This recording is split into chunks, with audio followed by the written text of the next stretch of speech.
നമസ്കാരം. കഴിഞ്ഞ കുറച്ച് ദിവസങ്ങളിലായി നമ്മുടെ മുഖ്യധാരാ മാധ്യമങ്ങൾ ചർച്ച ചെയ്തുകൊണ്ടിരിക്കുന്നത്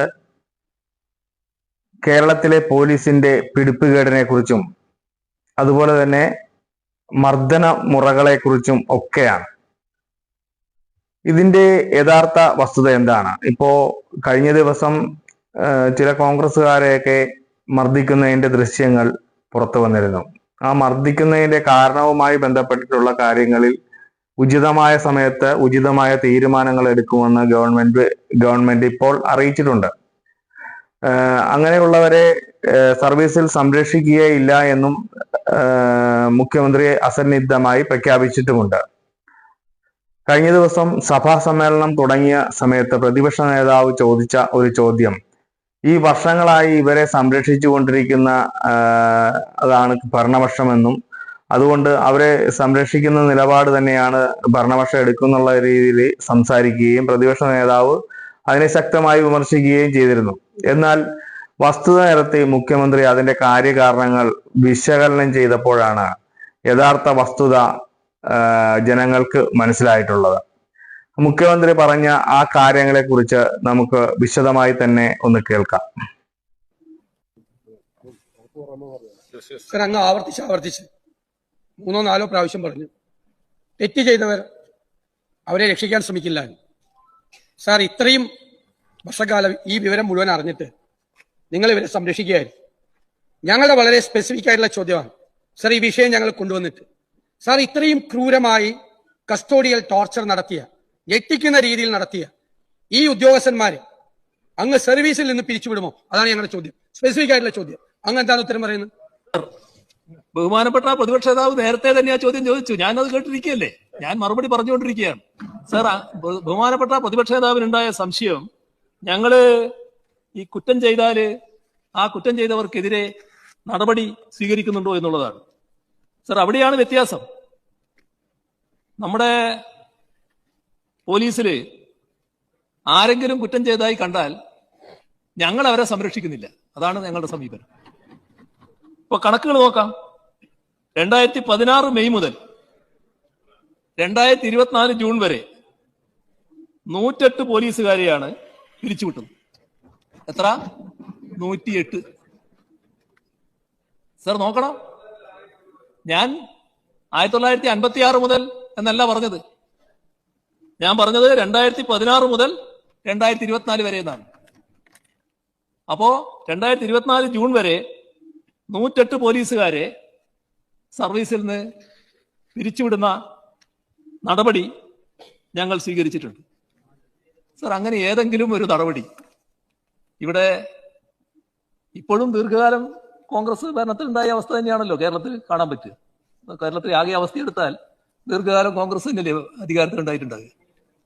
അപ്പോ ഏതെങ്കിലും ഒരാളെ പിരിച്ചുവിട്ടു എന്ന് പറയാൻ സാധിക്കുമോ? ഏതെല്ലാം കുറ്റകൃത്യങ്ങൾ നടന്നിട്ടുണ്ട്?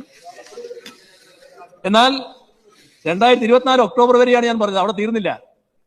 2024 ഒക്ടോബർ മുതൽ 2025 സെപ്റ്റംബർ വരെ 36 പോലീസുകാരെ പിരിച്ചുവിട്ടു. അപ്പൊ കഴിഞ്ഞ ബഹുമാനപ്പെട്ട പഴയ ആഭ്യന്തരമന്ത്രിയോട് ചോദിക്കുന്നുണ്ട്, ശരിയാണോ? കഴിഞ്ഞ 9 വർഷമായി ആകെ 144 പോലീസുകാരെയാണ് വിവിധ നടപടികളുടെ ഭാഗമായി സേനയിൽ നിന്ന് പിരിച്ചുവിട്ടത്.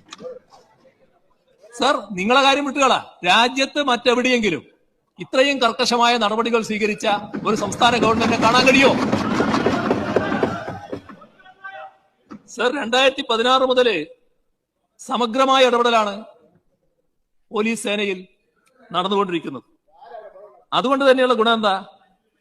ഇന്ന് രാജ്യത്തെ ഏറ്റവും മികച്ച കുറ്റാന്വേഷണ സംവിധാനമായി കേരള പോലീസ് മാറിയിട്ടുണ്ട്. ഇത് ഞങ്ങൾ മാത്രം പറയുന്ന ഒരു കാര്യമല്ലല്ലോ.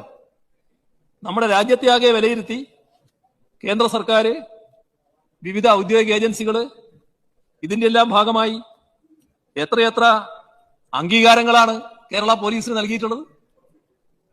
സർ, ഇതെല്ലാം പോലീസിന്റെ മികവ് എന്ന് പറയുമ്പോൾ ഈ പുതിയ രീതികളുടെ മികവാണ്.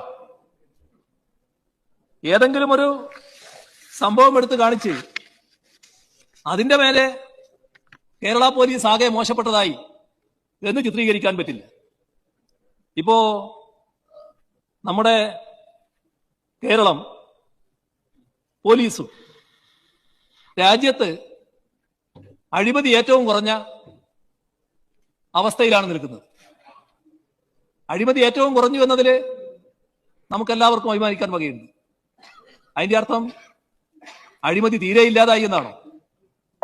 ഏതെങ്കിലും ഒരാള് എന്തെങ്കിലും അഴിമതി കാണിച്ചാൽ അത് കേരള പോലീസിന്റെ ആകെ മികവിന് ഇടിവായിട്ട് വരുമോ? അയാളെ മേലെ കർക്കശമായ നടപടി എടുക്കണം. ആ കർക്കശ നടപടിയിലേക്ക് നമ്മൾ നീങ്ങും.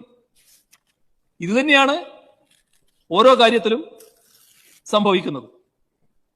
നിങ്ങൾ കാണേണ്ടത് തല്ലിച്ചതക്കാനും വെടിവെച്ച് കൊല്ലാനുമുള്ള ഒരു സേനയാണ് പോലീസ് എന്ന ഒരു മനോഭാവത്തിലാണ് നിങ്ങൾ പോലീസിനെ കൈകാര്യം ചെയ്തത്.